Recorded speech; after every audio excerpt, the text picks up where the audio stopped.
Hi, I'm Robert with ApplianceVideo.com. Today we'll be looking at the relay control board on this Samsung induction range.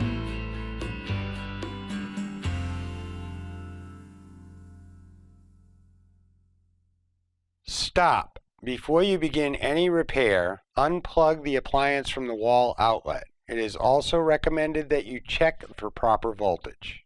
A faulty relay control board would simply not provide power to any number of the components that are fed by it, such as the elements, convection fan motor, and so on.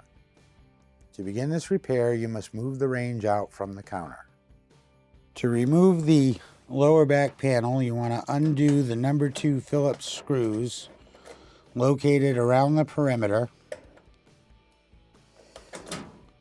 Click on the link below to view this repair video.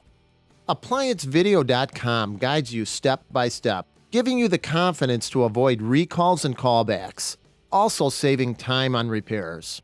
Whether you're up against an uncommon repair or the latest appliance on the market, our videos have been created with you in mind.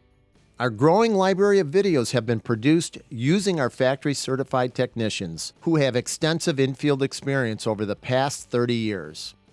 ApplianceVideo.com provides high-quality repair videos that anyone can follow, regardless of their skill level. We are here to help. Click on the link below to view this repair video, and let us help you do it right the first time.